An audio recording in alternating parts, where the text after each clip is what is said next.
Radio Tehran, শুরু হচ্ছে বিশ্ব সংবাদ। আবারও মধ্যপ্রাচ্যে ভয়াবহ তৃতীয় বিশ্বযুদ্ধ শুরু হয়েছে। এটি ফাইনাল যুদ্ধ।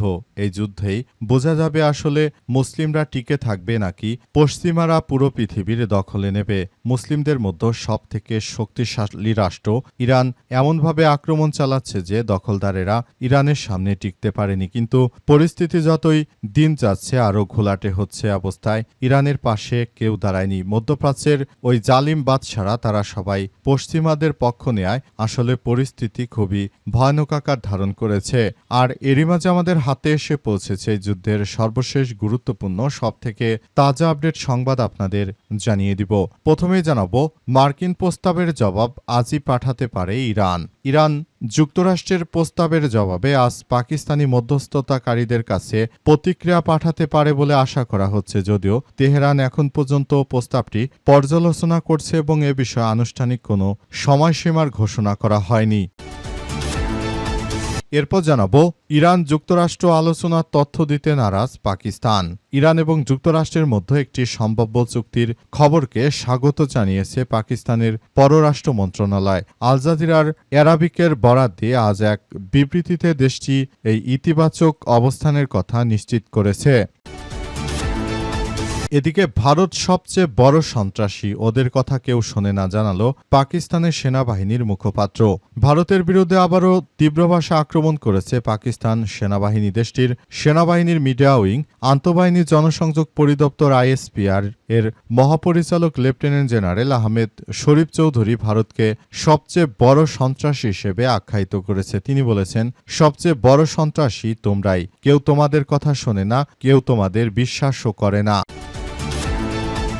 এবারে জানাবো, যুক্তরাজ্যে চলছে স্থানীয় নির্বাচনের ভোট গ্রহণ, চাপের মুখে ক্ষমতাসীন দল লেবার পার্টি। যুক্তরাজ্যের স্থানীয় নির্বাচনে বৃহস্পতিবার ভোট গ্রহণ চলছে।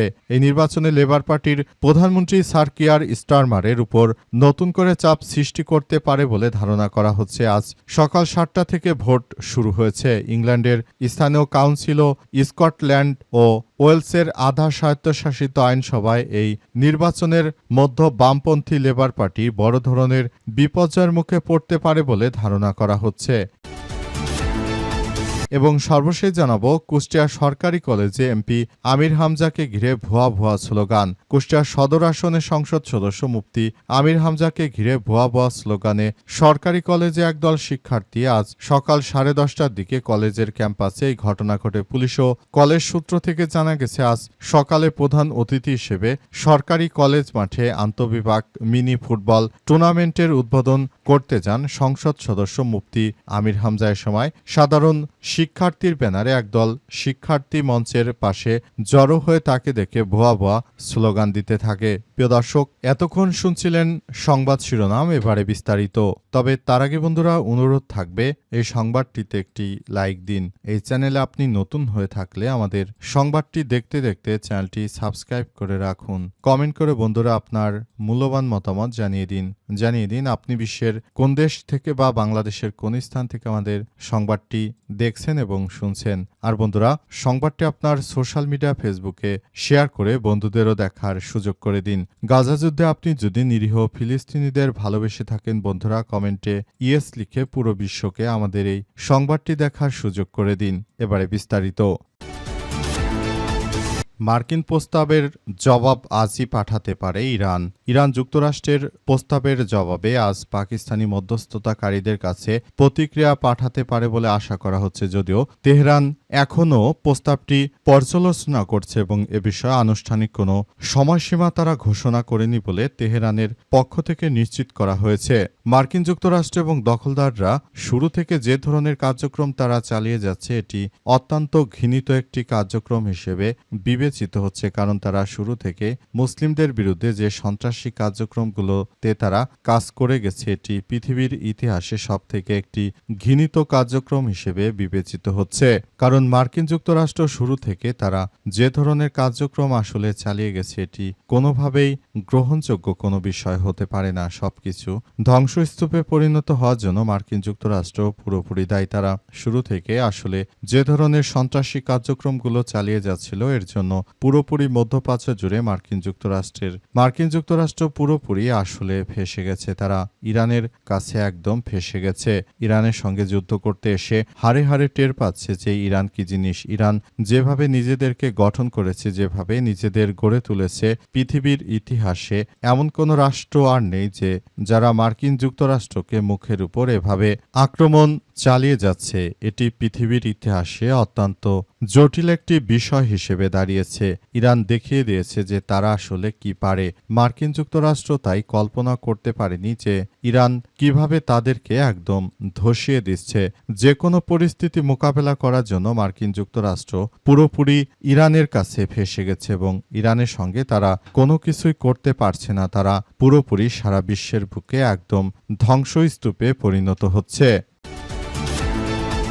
ইরান যুক্তরাষ্ট্র আলোচনা তথ্য দিতে নারাজ পাকিস্তান।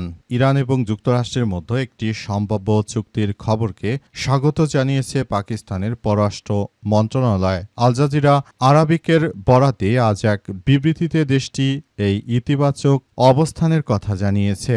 বিবৃতিতে পাকিস্তানি পররাষ্ট্র মন্ত্রণালয় বলছে যে মধ্যস্থতাকারী হিসেবে আমরা এই পর্যায়ে কোনো তথ্য প্রকাশ করে উভয় পক্ষের সহযোগিতা বা বিশ্বাসযোগ্যতা হারাতে চায় না। চুক্তির বিস্তারিত তথ্য ও অগ্রগতি সম্পর্কে এখনই বাড়তি কিছু জানাতে অস্বীকৃতি জানিয়েছে ইসলামাবাদ। বিবৃতিতে আরও বলা হয়েছে যে দুই দেশের প্রতিনিধি দলের মধ্যে পরবর্তী আলোচনা বা সম্মেলন কোন দেশে অনুষ্ঠিত হবে সে সম্পর্কে তাদের কাছে এখনও নিশ্চিত কোনো তথ্য নেই। তবে পাকিস্তান জানিয়েছে যদি আলোচনার প্রয়োজন ইসলামাবাদে শুরু করা হয় সেক্ষেত্রে সম্পূর্ণ বিষয়গুলো তারা আগে থাকতে জানাতে পারবে। কিন্তু এই মুহূর্তে পাকিস্তান কোনো তথ্যই দিতে নারাজ, কারণ পাকিস্তান চায় যে একটি সম্প্রীতিমূলক কার্যক্রম গড়ে তুলুক। পাকিস্তান, মার্কিন যুক্তরাষ্ট্র এবং ইরান এই তিন রাষ্ট্র মিলে এই যুদ্ধবিরতি করার ক্ষেত্রে তারা বড় ধরনের ভূমিকা পালন করতে চায়। কিন্তু শেষ পর্যন্ত আদতে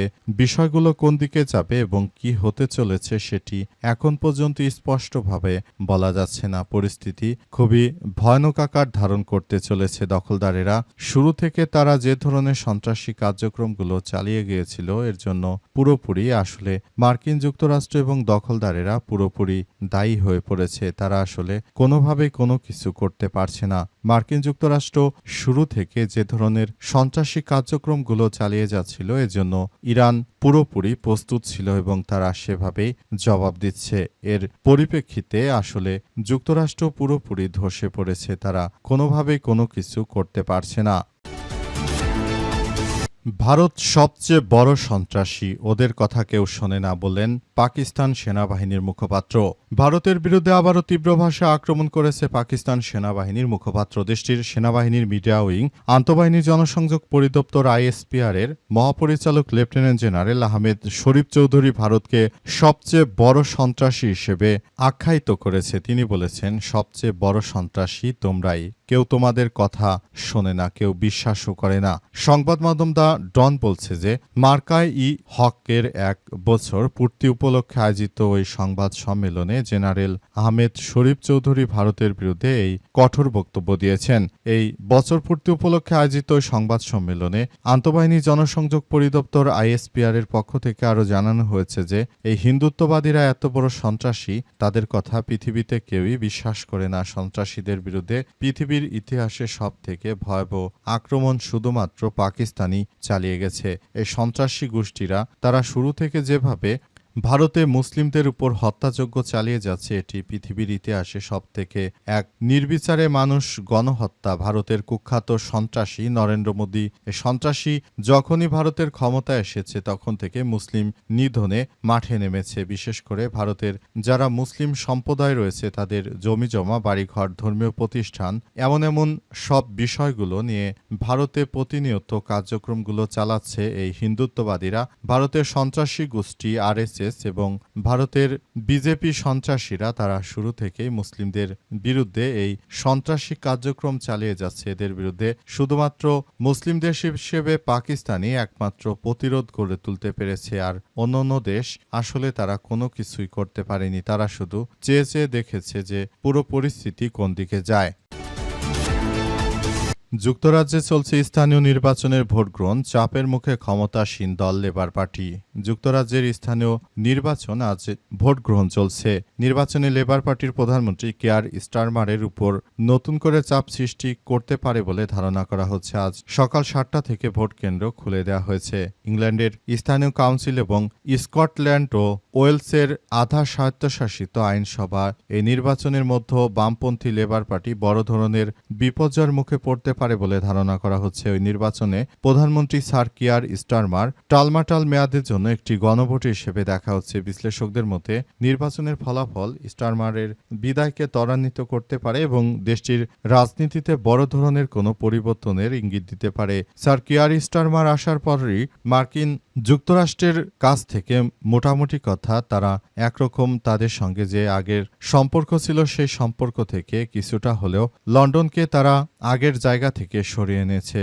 এর ফলে মার্কিন যুক্তরাষ্ট্রের প্রেসিডেন্ট ট্রাম্প শুরু থেকে তাদের বিরুদ্ধে মিথ্যাচার করতে শুরু করেছে। আর ফিলিস্তিনিদের সঙ্গে যে যুদ্ধ শুরু হয়েছিল সেই যুদ্ধে লন্ডনের সরকার আসলে তারা দখলদারদের পক্ষ নেয়াতে মোটামুটি কথা লন্ডনে যেহেতু ভিনদেশে অনেক মানুষ রয়েছে, সুতরাং তাই লন্ডনের অবস্থা খুবই শোচনীয় আকার ধারণ করেছে। সে দেশে অতিরিক্ত অভিবাসী রয়েছে, তাদের যে ভোটাধিকার রয়েছে সেগুলো মোটামুটি কথা যারা ফিলিস্তিনপন্থী রয়েছে তাদের পক্ষেই পড়তে পারে। সুতরাং এখনই এই বিষয়গুলো নিয়ে বড় ধরনের চাপের মুখে পড়েছেন যুক্তরাজ্যের বর্তমান প্রধানমন্ত্রী স্যার কিয়ার স্টারমার।